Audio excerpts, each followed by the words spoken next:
بسم الله الرحمن الرحيم الحمد لله وكفى وسلام على عباده الذين اصطفى أما بعد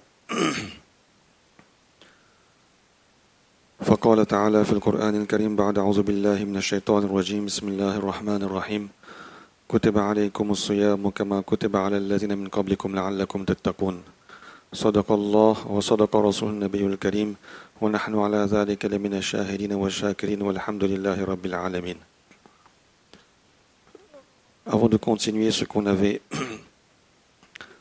engagé comme thème, il y a deux moments très importants dans la journée du jeûneur, c'est le sihri et le iftar.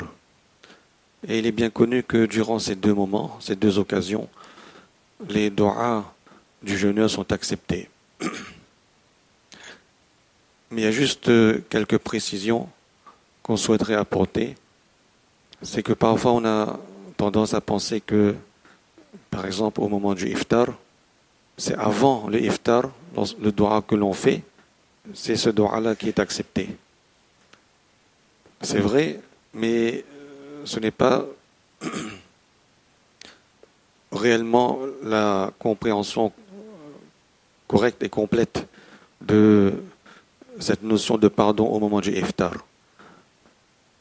Les savants nous disent également que même au moment où on mange, pendant le moment où on est en train de manger ses dattes, sa moussa, etc., même durant ces moments aussi, le droit est accepté. Ça veut dire en même temps qu'on mange, au lieu de s'engager dans des conversations, ou de simplement rester silencieux, la tête vide, on va dire, ou à se concentrer sur ce qu'on mange, eh bien, on devrait également continuer à faire dua dans notre cœur, ne serait-ce que dans le cœur, pendant le moment où l'on mange.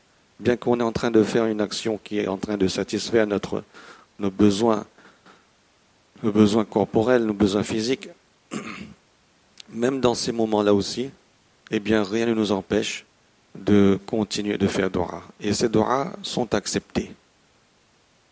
Et on est parfois négligent là-dessus. Et on fait, alhamdoulilah, l'effort de faire dua avant le iftar.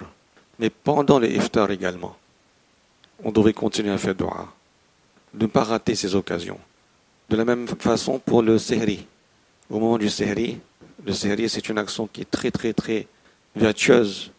Malheureusement, beaucoup de gens aussi manquent le sihri. Certains préfèrent manger avant de dormir pour ne pas avoir à se réveiller et faire l'effort de se réveiller pour le sihri et se privent de ce grand bienfait, de ce moment de grande bénédiction. Le Rasul dit dans le hadith que dans le sihri, il y a al-baraka, il y a la bénédiction d'Allah, il y a la miséricorde d'Allah, il y a l'abondance d'Allah subhanahu wa ta'ala. Et même donc pendant ces moments de sihri où on est en train de manger, on est en train de prendre le repas, on est en train de mettre des bouchées dans sa bouche, on est en train de boire, même pendant ces moments où on est en train de consommer, eh bien, on fait dua. Dans le cœur, on fait dua. Dua pour soi-même, les duas qu'on a l'habitude de faire, afin de ne pas se priver également de ces moments privilégiés. Avant le sihri, il y a l'heure de tahajjud, donc on fait dua, mais pendant le sihri également. Pourquoi interrompre nos duas alors que les bénédictions d'Allah subhanahu wa ta'ala et l'acceptation d'Allah subhanahu wa ta'ala sont toujours ouvertes. Donc, Inch'Allah, on garde en conscience, à l'esprit, c'est quelques, on va dire, tips, comme on dit, qui peuvent faire beaucoup de différence de notre jeûne et qui permettent de profiter énormément de notre jeûne. On était donc en train de parler de méfaits de l'orgueil. On avait mentionné également comme ilaj, c'est-à-dire comme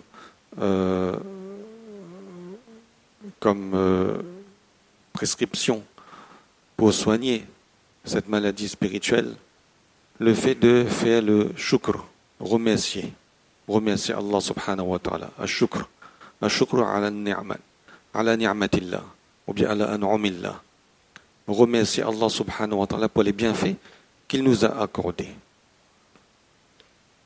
Le shukr, ça c'est, on va dire, un état de pensée qui illustre bien le tawazu' d'une personne l'humilité d'une personne. Lorsque quelqu'un nous rend un service, pourquoi on le remercie? On le remercie si on est amené à le remercier. Pourquoi on le remercie? On le remercie parce que on pense au plus profond de soi-même que ce service qu'il m'a accordé n'était pas quelque chose de naturel ou évidente, que c'était tout à fait évident que cette personne m'accorde son aide. Non, c'est quelque chose que cette personne a fait vis-à-vis de moi, à mon égard, comme on va dire un surplus, comme un bienfait vis-à-vis de moi. Et c'est pour cela donc, naturellement, ma réaction c'est quoi? C'est de le remercier. Jazakumullah, on le remercie. Donc le shukr, le remerciement contient, on va dire, cet état d'esprit que je ne suis pas méritant, laïque, ou bien mustahik, je ne suis pas digne, méritant, digne de ce bienfait ou de cette aide. Mais cela m'a été accordé, eh bien, par bienfaisance de la part de cette personne. Donc, lorsque quelqu'un va remercier Allah subhanahu wa ta'ala pour les bienfaits qu'Allah lui a accordés, eh bien, automatiquement, cette personne sera dans un schéma d'humilité, de tawazu. Et dans le Coran, Allah subhanahu wa ta'ala, il dit, dans la surah Ad-Duha, فَأَمَّا بِنِعْمَةِ رَبِّكَ فَحَدِّثْ. Donc, quant aux bienfaits d'Allah subhanahu wa ta'ala, eh bien, فَحَدِّثْ. Parlez-en. Dites-le. Allah n'a pas dit فَأَمَّا بِنِعْمَةِ فَحَدِّثْ. Il a dit فَأَمَّا بِنِعْمَةِ رَبِّكَ. Quant aux bienfaits de ton Seigneur, alors parle-en de ces bienfaits. C'est-à-dire que parlez-en, dites-le autour de vous. Dites, annoncez, racontez. J'ai tel bienfait, telle bonne chose. Il n'y a aucun mal là-dessus. Mais seulement, faites-le en relation avec Allah. Ni'amati rabbika. C'est pas ni'amatika. C'est pas, vous ne racontez pas vos bienfaits. Vous racontez les bienfaits d'Allah, de votre Seigneur. Donc quelque chose nous est arrivé de bien. On a gagné une somme d'argent. On a gagné un élément matériel. On a pu faire une bonne action. On a pu faire quelque chose de merveilleuse. Il n'y a aucun mal à en parler autour de soi. Ah, tu sais, voilà ce qui m'est arrivé, voilà ce que j'ai gagné. Ah, voilà ce que j'ai pu faire. Alhamdulillah. On rajoute Alhamdulillah. Par la grâce d'Allah, par la miséricorde d'Allah. Donc, si on reste juste au stade où on raconte ce qu'on a fait, sans lier avec Allah subhanahu wa ta'ala, là on va tomber dans le kibr, dans le takabbur, dans l'orgueil. Mais si on rajoute ce petit, on va dire, cette petite phrase, mais ô combien est la différence? Alhamdulillah. Subhanallah, Alhamdulillah. On rajoute cette petite phrase, c'est ça qui change tout. On passe d'un extrême à l'autre extrême. On passe du takabbur vers ce qui amène un très grand contentement de la part d'Allah subhanahu wa ta'ala. Et bien évidemment, cela va encore augmenter les bienfaits d'Allah sur nous. Mais c'est une petite phrase. Il suffit tout simplement d'avoir conscience de cela. Mais c'est ça qui fait toute la grande différence, toute la différence. Alhamdulillah. Et dans donc le Coran, Allah il dit فَحَدِّثْ, racontez-le, parlez-en. Parce que lorsque quelqu'un va entendre justement les bienfaits qu'Allah vous a accordés et que vous faites la relation avec Allah, eh bien vous allez aussi lier cette personne avec Allah. Vous allez faire le rappel d'Allah dans le cœur de cette personne. Cette personne va comprendre, ah Allah il est miséricordieux, il est généreux de cette façon, comment Allah lui accorde telle chose. Lui aussi il va comprendre, ben, si moi aussi je veux des bienfaits, eh bien je dois m'adresser à Allah. Donc ça va être aussi une sorte de da'wah, d'invitation vers Allah subhanahu wa ta'ala. C'est pour ça qu'Allah dit فَحَدِّثْ. Parlez-en, racontez-en. Racontez ce qu'Allah vous a donné comme bien, mais ce qu'Allah vous a donné. Pas ce que vous-même vous êtes attribué comme qualité, comme bienfait qui vient de vous-même, etc. Donc ça c'est très important. Si on veut éviter le piège du takabbur, de l'orgueil, ne serait-ce que cette petite phrase-là, on rajoute.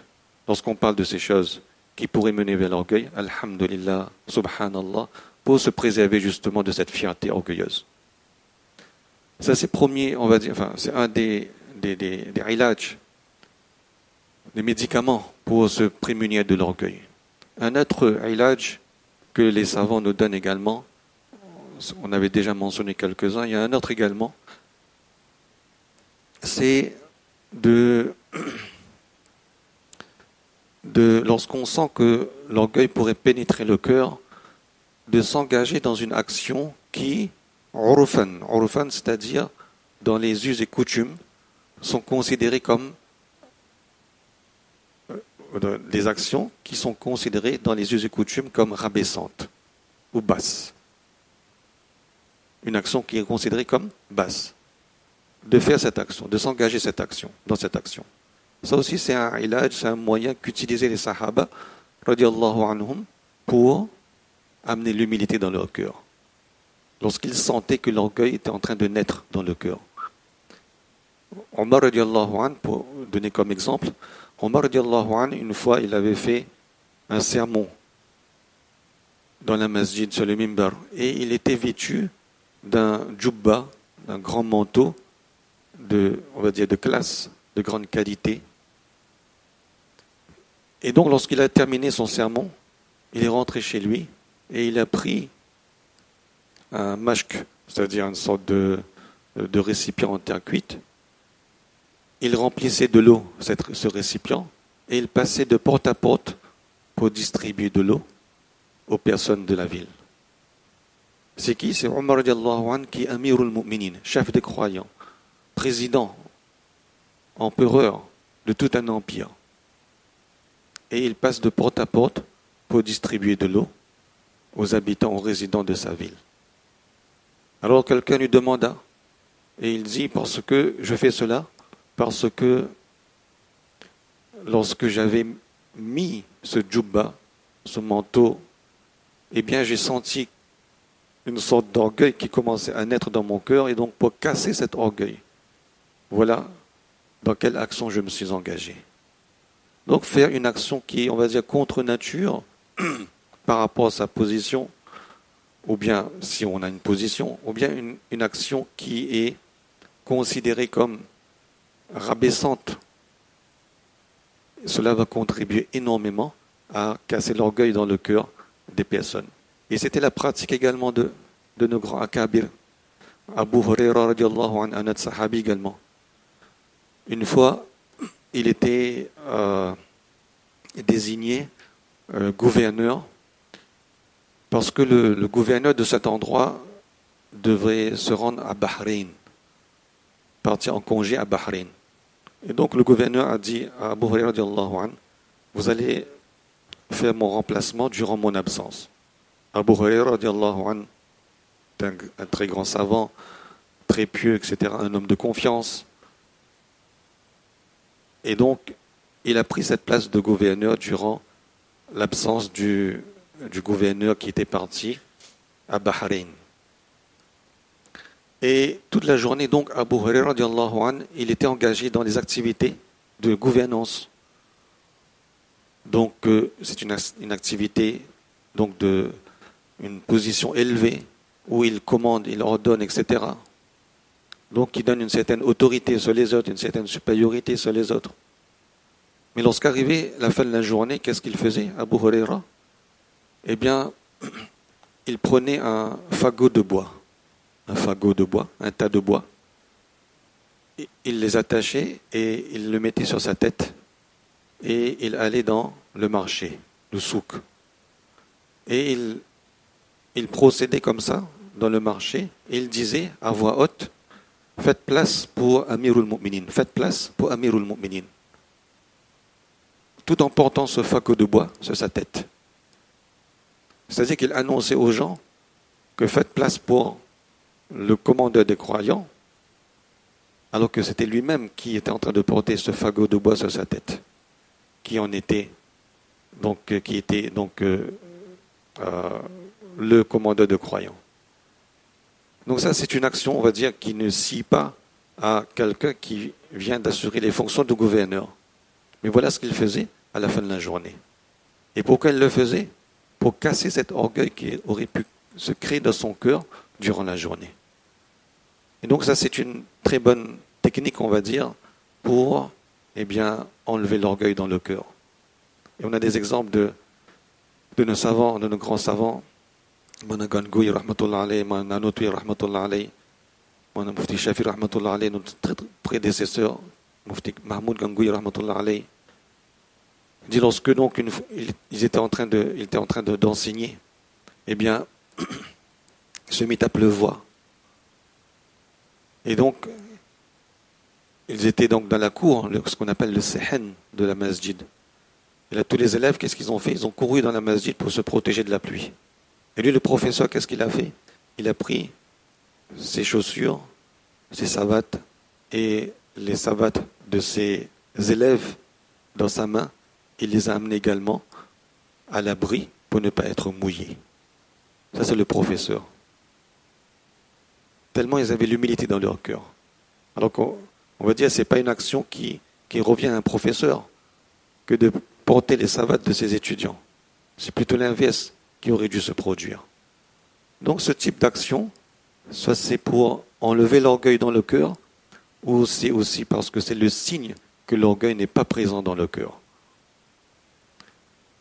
Donc Allah subhanahu wa ta'ala nous donne des moyens comme cela, à travers les compagnons, à travers les versets du Coran. Une fois un autre conseil que nous donnent les savants, c'est, donc je déduirai à partir de cet incident, à propos de ce bouzrouk, quelqu'un est venu le voir, et c'était quelqu'un qui était rempli d'orgueil, on va dire. Et donc il a posé la question au bouzrouk, il a dit, mais nous sommes qui nous? Qui nous sommes? Un peu une question un peu orgueilleuse, la façon dont c'était parlé, c'était posé. Et donc le bouzouk, il répond, il dit, eh bien moi je vais te répondre, je vais te dire moi, qui nous sommes, qui tu es. Il dit, awwaluka nutfatun mazira. Dit, ton début c'est quoi? Ton début c'est une goutte qui est impure, une goutte de sperme. Wa akhiruka jifatun qadhira. Et ta fin c'est quoi? C'est un cadavre répugnant. Wa anta bayna dhalika tahmilul uzra. Et toi, entre ces deux, entre ce que tu es depuis ta création, cette goutte, et ce que tu seras à ta mort en ce cadavre, tu es quelque chose qui porte en elle de l'impureté, de l'excrément, de la saleté. Voilà ce que nous sommes, voilà ce que tu es. Notre début, c'était quoi? Une goutte impure. Tellement impure que si cette goutte se trouve sur le corps, nous-mêmes, on est gênés, on veut se laver, on veut se baigner, on veut s'en débarrasser. Notre fin, ça va pourrir dans la terre un cadavre. Illa masha'Allah. Un cadavre, il est tellement répugnant qu'on ne peut pas le garder à la surface de la terre.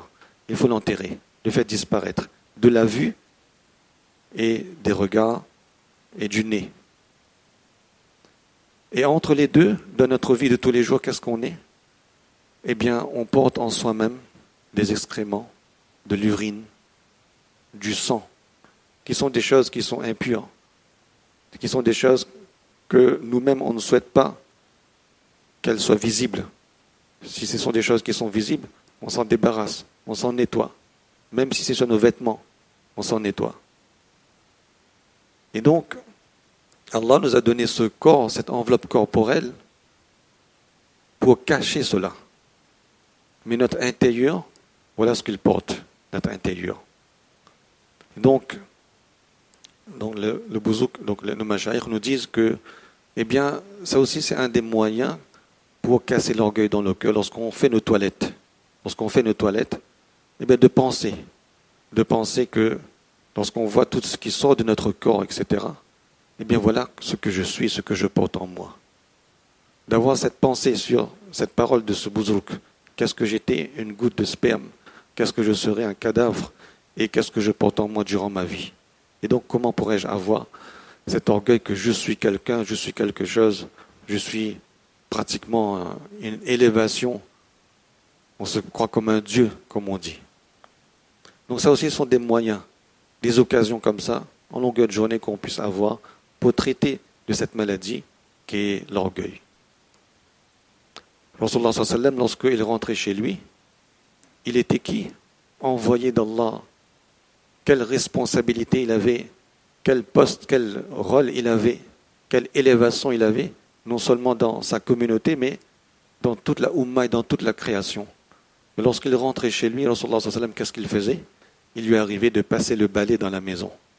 Il lui arrivait de coudre lui-même ses vêtements de ses propres mains. Il faisait les travaux ménagers. Il faisait les travaux ménagers. Mais ça, c'est le signe d'humilité dans le cœur d'une personne. De faire quelque chose, comme on disait, qui est considéré comme bas. Considéré comme bas par rapport à notre position. On a de l'exemple de Ammar radiallahu anhu, Abu Hurairah radiallahu anhu. Rasulullah sallallahu alayhi wa sallam, il avait déjà cette qualité d'humilité dans son cœur. Et donc, pour lui, faire ces choses, participer dans les travaux ménagers, ce n'était pas quelque chose qui était difficile, c'était quelque chose qui était naturel, parce que c'était l'humilité naturelle qu'Allah avait mis dans son cœur. Mais pour nous, parfois, ce n'est pas forcément naturel. Et pour amener justement cette humilité dans le cœur, que ça devienne naturel, eh bien, on doit passer aussi par ces choses. Donc, lorsqu'on entre à la maison, si notre épouse nous dit, allez, donc vous imaginez, vous sortez du travail, vous êtes fatigué, éreinté, et là vous entrez, dès que vous franchissez le pas de la maison, va ouvrir le linge, va passer le balai, va passer l'aspirateur, va faire ceci, va laver la vaisselle, va faire cela, va faire les courses. Donc ça, moi je suis le père de famille, le chef de famille, je rentre dans la maison, je m'attends à ce que je sois accueilli comme un roi, qu'on me gâte, qu'on me choye, on me soigne, on m'accorde tout le confort, etc. Et là, quand je rentre, on me traite comme un nénène, comme une domestique. Là, ça casse l'orgueil. Donc, je viens de diriger dans mon entreprise des dizaines de personnes, donner des ordres, va faire ceci, va faire cela. J'ordonne ceci, j'ordonne cela. Je commande ceci, je commande cela. Et là, quand je rentre dans la maison, c'est moi qu'on commande, c'est moi qu'on ordonne, c'est moi qu'on dirige. Ça casse l'orgueil. Et là, le fait de prendre son balai et de passer le balai, eh bien, c'est ça qui va contribuer à enlever l'orgueil dans le cœur. Donc, on le fait de bon cœur. On le fait avec cet état d'esprit, Inch'Allah. On voit comment Allah subhanahu wa ta'ala va nous accorder des bienfaits à travers cela. Man tawaza'a lillah, rafa'ahu Allah. Celui qui montre l'humilité pour Allah. Donc, on le fait pour Allah. On le fait pour Allah. On considère que ça vient d'Allah. C'est une situation qui vient d'Allah, qui a été créée par Allah. Et donc, je l'accepte.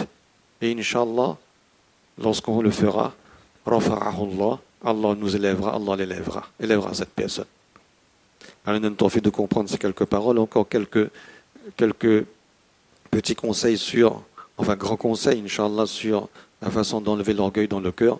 Allah nous a fait qu'Inch'Allah, de les mentionner et de les mettre en pratique, Inch'Allah. Wa ma tawfiq illa billah. Wa akhiru da'wana anil hamdulillahi rabbil alamin.